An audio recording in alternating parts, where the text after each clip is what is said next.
ദേശീയ തലത്തിൽ ഇന്ന് നമ്മൾ പ്രതീക്ഷിക്കുന്ന അല്ലെങ്കിൽ പൊട്ടാനിരിക്കുന്ന വലിയൊരു ഹൈഡ്രജൻ ബോംബുണ്ട് എന്നാണ് പ്രതിപക്ഷ നേതാവ് രാഹുൽ ഗാന്ധി പറയുന്നത്.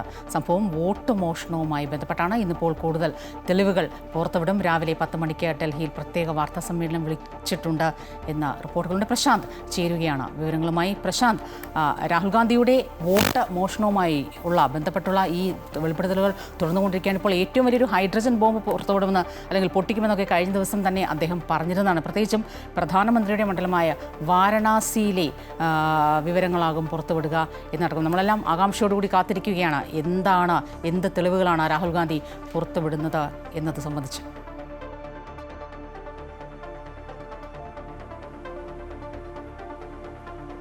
സ്വപ്ന, ഗുഡ് മോർണിംഗ്. ഏതായാലും വോട്ട് മോഷണവുമായി ബന്ധപ്പെട്ട വലിയ രീതിയിൽ മുന്നോട്ട് പോകാൻ തന്നെയാണ് കോൺഗ്രസും രാഹുൽ ഗാന്ധിയും തീരുമാനിച്ചിട്ടുള്ളത്. നമുക്കറിയാം, കർണാടകത്തിലെ വിവരങ്ങൾ പുറത്തുവിട്ടുകൊണ്ടാണ് രാഹുൽ ഗാന്ധി ഈ വിഷയവുമായി ബന്ധപ്പെട്ട രംഗത്ത് വരുന്നത്.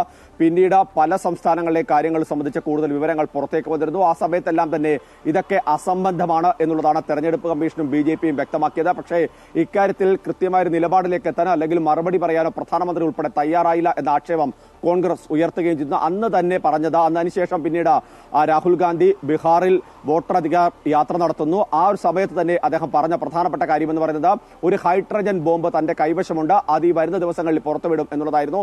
ഇന്നലെ ഇത് സംബന്ധിച്ച് കൂടുതൽ വിവരങ്ങൾ പുറത്തുവിടാനുള്ള നീക്കം നടന്നിരുന്നു. പക്ഷേ ഇന്നലെ പ്രധാനമന്ത്രിയുടെ പിറന്നാളായിരുന്നു.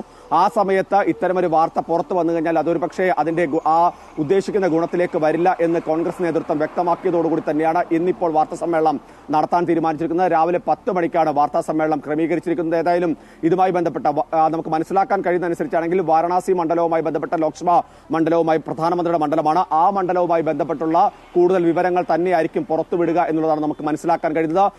ഓരോ തെരഞ്ഞെടുപ്പിലും 1 ലക്ഷത്തിലധികം വോട്ടുകൾ വർദ്ധിക്കുന്ന ഒരു മണ്ഡലമായി വാരണാസി നമുക്ക് അതിന്റെ ചിത്രം പരിശോധിച്ചാൽ മനസ്സിലാക്കാൻ കഴിയുന്നുണ്ട്. 17 ലക്ഷം വോട്ടർമാരിൽ നിന്ന് 18 ആകുന്നു. അടുത്ത തെരഞ്ഞെടുപ്പ് 2024 ആകുമ്പോഴേക്ക് അത് 19 ലക്ഷത്തിലേക്ക് മുകളിലേക്ക് എത്തുന്നു.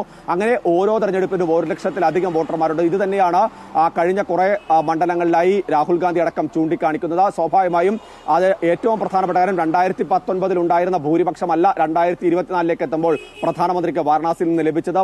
ഭൂരിപക്ഷം കുറയുന്ന സാഹചര്യമൊക്കെ ഉണ്ടാകുന്നു. അജയ് റായ് ആയിരുന്നു സ്ഥാനാർത്ഥി. അങ്ങനെ നിരവധിയായ കാര്യങ്ങളുണ്ട്. ഇതൊക്കെ ഉയർത്തിക്കൊണ്ട് തന്നെയായിരിക്കും വലിയ രീതിയിലുള്ള ആരോപണം രാഹുൽ ഗാന്ധിയുടെ ഉണ്ടാകുക എന്നുള്ളതാണ് നമുക്ക് മനസ്സിലാക്കാൻ കഴിയുന്നത്. മറ്റേതെങ്കിലും മണ്ഡലങ്ങൾ സംബന്ധിച്ചോ രാജ്യവ്യാപകമായ ഏതെങ്കിലും കാര്യങ്ങൾ സംബന്ധിച്ചോ കൂടുതൽ വെളിപ്പെടുത്തലുകൾ ഉണ്ടാകുമോ എന്നുള്ളതാണ് പ്രധാനപ്പെട്ട കാര്യം. ഏതായാലും ഹൈഡ്രജൻ ബോംബ് എന്താണെന്ന് 10 മണിയോടുകൂടി നമുക്ക് അറിയാൻ കഴിയും. സ്വപ്ന.